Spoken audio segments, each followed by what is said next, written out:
Hi, Mash! Mga mamshi ko. Mamshi ko. So, ayun.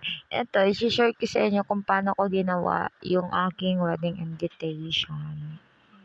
Yes, DIY lang yan. Pero akala mo, napaka-professional ng gumawa. Charis! So, ayun. Tingnan nyo, ang ganda. Ito na yata yung bago kong obsession. May ano yan, pakintab-kintab pa yan. So, kung maaamoy nyo, syempre hindi nyo maaamoy kasi nasa video lang naman siya. Mabango din po yan. Nilagyan ko kasi siya ng pabango. Actually, yung ginamit ko dyan papel, hindi mabango. Kasi photo paper lang naman. So, hindi siya mabango. Kaya, in-spray ko na lang siya ng pabango.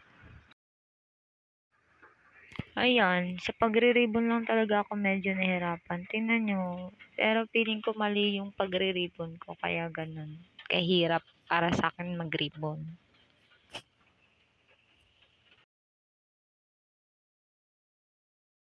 Sobrang worth it naman ng paghihirap ko. Siyempre, pagod at pagmamahal pa rin naman yung nilaan ko dito. Ayan, bago tayo dumating dun sa napakagandang invitation na yan, nagkaroon muna tayo ng maraming screenshots basis natin kung paano gagawin. Yan. Hindi ko na ipapakita kung paano ko siya ni-layout kasi medyo mahaba na yung videos natin. Pero alam niyo naman kung paano mag-layout. Diba? So, nag-print na ako agad. Ayan, tapos na tayo mag-print. So, after nyan, maglalagay na tayo ng kumikintab dyan sa ibabaw ng ating wedding invitation. Siyempre, gagamit tayo ng photo top from Quaff, puncher, squeegee, and gunting. Sa paglalagay naman ng photo top, pinipeel off ko muna yung pinakadulo ng photo top natin bago ko siya ididikit doon sa mismong photo paper. Yan, ginagamitan ko yan ng pangmalakasang squeegee para isahang hagod lang. Aba, idikit na agad si photo top. Diba? Kitang-kita kung paano mo siya kadaling dikitan ng photo top gamit ang ating pangmalakasang squeegee. Ayan, paulit-ulit lang yan. Ganun lang din yung process. Ginugupit ko yung excess dyan ng photo top kasi pag pinasok natin yan sa laminator nang hindi siya tinanggal, naglulukot yung mga photo paper. So, masisira lang yung gagawin natin. Masasayang lang yung materials. Kaya, kailangan tanggalin nyo talaga yung excess ng photo top para maayos siyang makapasok doon sa ating laminator. Ayan, hindi ko na siya ipapass forward para mas detailed kung paano ko siya nilalagyan ng photo top. So, ayan, shoutout po kay Ma'am Christine Coloras. Big part po talaga siya sa pag-layout ko ng invitation na yan. Sa kanya kasi ako nagtatanong kung okay na ba, kung maganda ba to, kung tama na ba, kung nag-match ba dun sa ano, basta ganun. Kaya super thank you po Ma'am Christine Coloras. Love you. And syempre, papasalamatan ko din yung mga nanonood ng video ito. Congrats! Nakabot kayo sa 3 minutes and 38 seconds. Ayan, panoorin nyo na lang. Thank you so much. Love you all.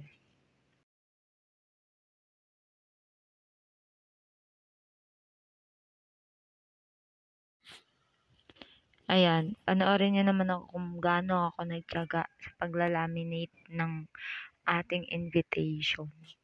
Ayan, hintayin nyo kung gaano katagal yung lumabas dyan sa laminator na yan. Hintayin nyo gaya ng paghihintay ninyo sa taong hindi naman kayo mahal. Bakit nyo pa kasi hinihintay? Hindi naman kayo mahal. Move on. Move on. Kagaya ng laminator na yan, nagmo-move on siya palabas doon. Ayan, syempre, kulang ako sa pasensya, kaya ipapass forward ko yung paglalaminate. O, diba? Ang bilis. Kabog. O, diba? Matatapos agad. Kaya tigilan nyo na yung paghihintay din ninyo sa mga taong hindi naman kayo mahal. O, diba? Ang kapal. Ang dami na nating na-laminate. Pero actually, kulang pa talaga yan. Kasi madami pa akong gagawin na invitation. So, ganyan din kakapal yung mukha ng taong hindi marunong makontento. Kaya let go nyo na yun, be. Ayan. Ikakat na natin ngayon yung ating mga na-laminate para matapos na ang videong ito. Ay, hindi pala. Matapos na ang ating invitation. Matatapos na yung invitation ko, tapos yung paghihintay mo, hindi pa rin. Tapusin mo na rin yan, masasaktan ka lang. Kagaya ng papel din, no? Kung paano siya kinagat, ganun din siya nasasaktan. Nasasaktan ba yung papel? Di naman eh. Mema ka talaga, moms. Yan, bahala nga kayo. Manood kayo ng kung gusto nyo panoorin yung video ko. Kung ayaw nyo, edi wag. Pero, sana panoorin nyo. Siyempre, kailangan ko pa rin yung mga views ninyo, di ba? O, tamo, ang bilis ko mag-cut. Grabe, ang galing ko dyan.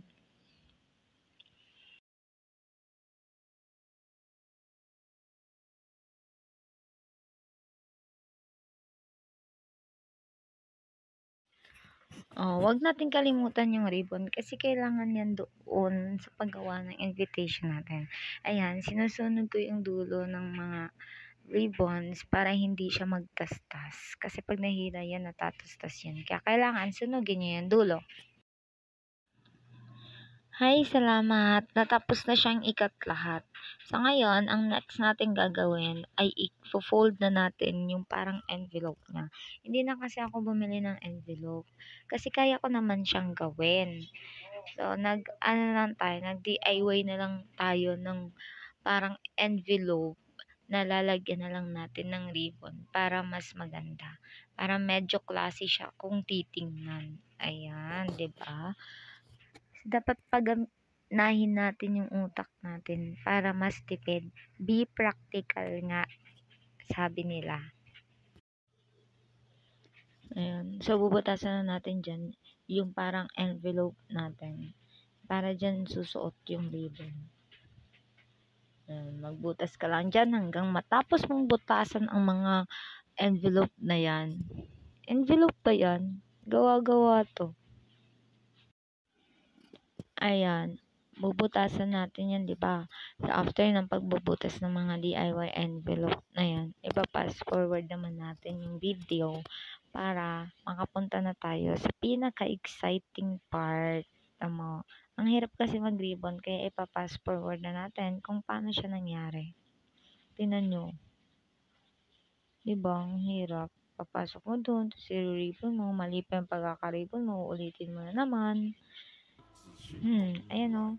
Oh, diba? Ang ganda niya, be. Ganda niya. Ganda, no? Sabihin niyo hindi maganda, tapon ko yan. Ito na yung finished product. Tingnan niya naman. Napakaganda, kumikintab. Nilagyan ko pa yan ng pabango para mas mabango, para mas elegant kapag na-receive na ng ating mga guests. O, diba? Ang ganda. Sana ganyan din yung paggawa ninyo ng invitation. Sa mga gustong magpagawa, pwede nyo ako i-contact. Message nyo lang ako sa page ko, Mame Larry. Naka-violet po ako doon with matching flowers sa background. Yan, message nyo lang po ako. Thank you so much. Bye-bye. Love you all.